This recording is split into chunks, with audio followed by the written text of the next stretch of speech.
Hi everyone. In this video, I want to explore real scientifically backed methods that can help you live a longer, healthier, and more natural life in harmony with the universe and the universal rules. Today's video will be about both what to do and what not to do in life. These aren't just theories, they're practices that have sustained human life for millennia, backed by cutting-edge research and used by the longest living people on Earth to stay healthier.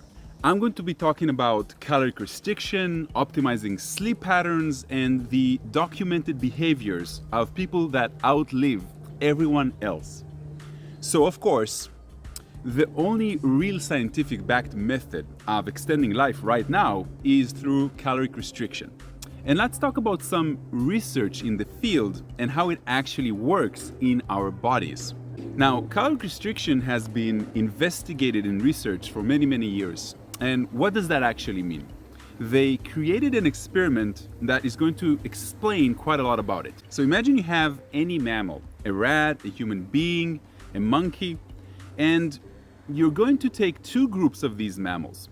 One group, you're going to feed double the calories at one day and then nothing in the second day. So for example, if it's a rat, 100 calories one day, zero the other. 100 calories a day, zero the other. And the second group, you're going to give 50, 50, 50, 50. So both groups are actually getting the same amount of calories. However, the group that was prohibited in an alternate day actually lived 30% longer and had significantly less diseases. Now, this is not the regular caloric restriction that we are aware of, but it seems that when you prevent the body from taking in food, you're actually activating different things within the body.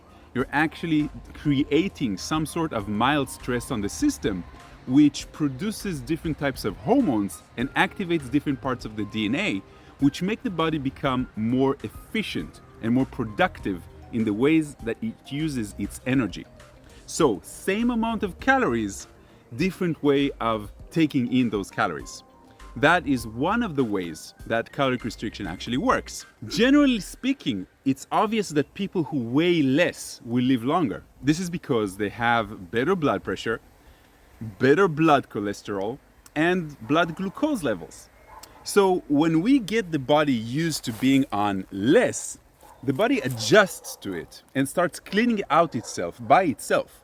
This is also called autophagy. You can look it up. So in the field of what not to do about caloric restriction, you don't want to severely restrict calories suddenly or all of a sudden.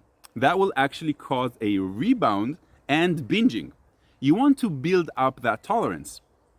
Number two, you don't want to aim for excessive weight loss.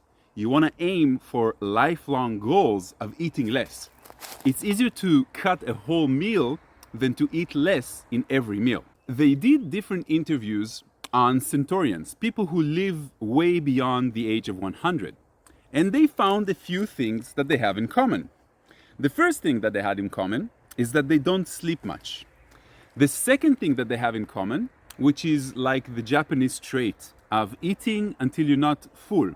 You're satisfied at 75%, 80%. That actually means that you're eating a little bit slower than most people eat, which is like, you know. So when you eat slower, you're more conscious, you have a conversation sometimes, and the receptors in your stomach of being full actually get there much faster. And therefore, when you eat very quickly, you don't really feel satisfied until you get that pressure. So people who eat less generally live longer. So number one, they sleep less than most people. Number two, they eat less than most people. Number three is that they found that they are somehow, they called it indifferent.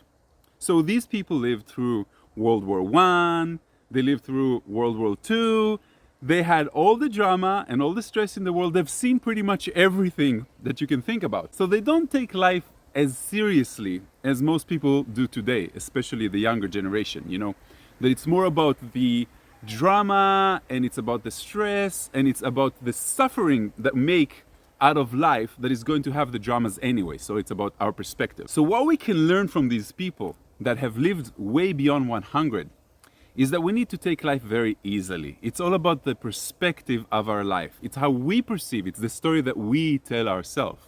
And that's, again, that's on the mental level, the belief system, the what I understand. Think about yourself when you're going to be 80 years old. You're not going to have the same vision about life. You're going to be very laid back. It doesn't matter what your situation is going to be like.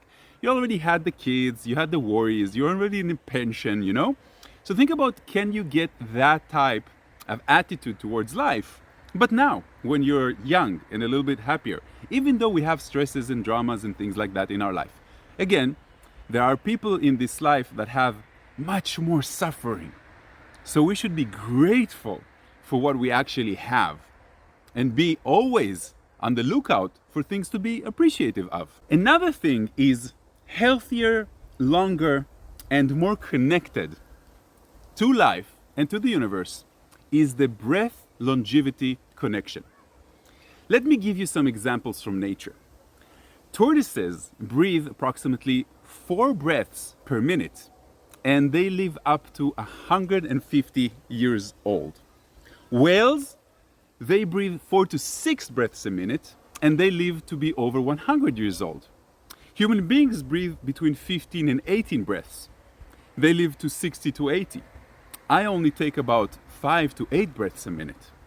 Mice, again, the opposite example, they breathe between 90 and 170 breaths per minute, and they live to be 1 year old, sometimes even 2. So what am I getting at? The science between the breath longevity. There was a study in 1980 that found that lung capacity was the greatest indicator of lifespan. Not diet, exercise, or genetics. Lung capacity. Every meditative practice talks about the breath as the key to calmness. Think about what happens when you lose your cool. You become stressful. You hyperventilate. Think about the energy that comes in your body from a proper breath and the prana and the energy. Think about how many diseases today are related to stressful living and stress-oriented thinking. When we breathe slower, we are more calm, and we are sending our body a signal that it's okay, you're cool, you're safe. So what not to do in your breath? You don't want to breathe rapidly or shallow during stress. You want to try to be conscious of your breath when you can, and you want to breathe slowly and deeply when you are conscious, when you remember. You don't want to mouth breathe. Our design is to breathe through our nose. Okay, that air goes through up here and close to the pineal gland and activates it. What you do want to do, you want to practice slow, deep breathing exercises. The best practice and easy for beginners is the 4-7-8. Inhale for 4, hold for 7, exhale for 8, and if you can, prolong those numbers.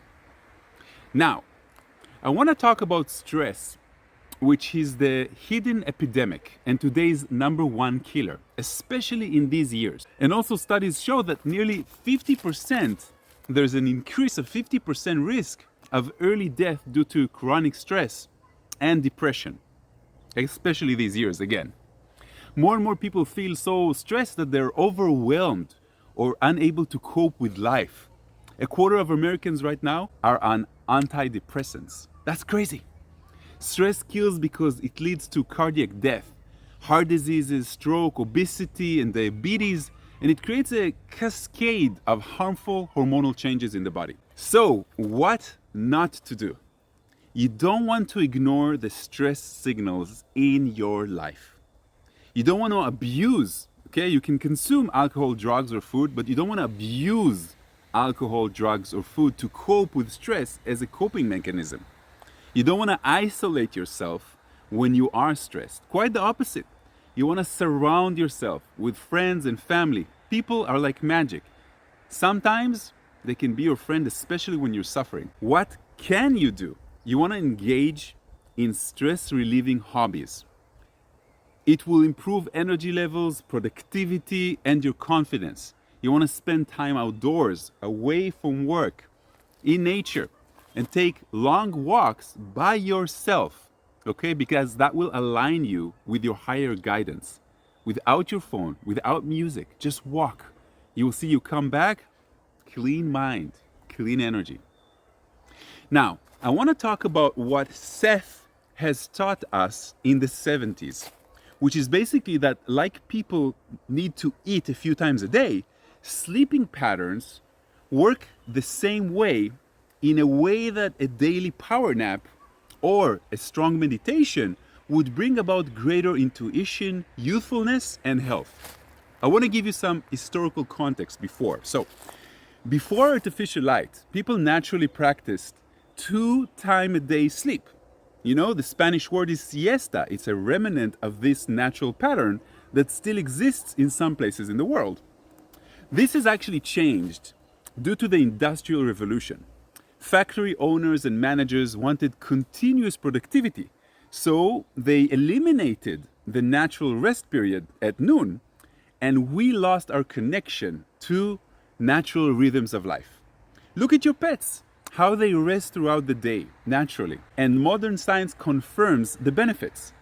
Midday napping has consistently been linked to improved cognitive performance, and short naps boost alertness, mood, memory. So if you can, try to see if you can take a 20-30 minute siesta during the natural circadian dip, which is around 12:30 noon until 3. If you can't, at least try to take a break and allow your consciousness to retune and relax just a little bit. I like to call it the little dip, because you fall asleep for just a second and something there connects with your higher guidance. So what can you actually take from all this knowledge and video? You want to start with breathing. You want to practice slow nasal breathing throughout the day, conscious breathing. You want to embrace the afternoon rest. You know, even a 15-20 minute break can be transformative, but you have to take it. And not lunch and then, but I'm talking about a break, a real break. You want to eat less. You want to focus on nutrient density over calorie quantity. And prioritize your stress management. I know it's not fun to hear, but life is supposed to be fun. You will have drama either way. It's up to you how you perceive that drama. Don't overthink it too much. Try to enjoy life. My friends, thank you very much for staying all the way to the end with me. And if you wish to join a group Breathe initiation in Sedona or in Spain, check out my schedule on raymaor.com. And of course, if you like my content, don't forget to like and subscribe. It helps me reach more and more people. Namaste, my friends.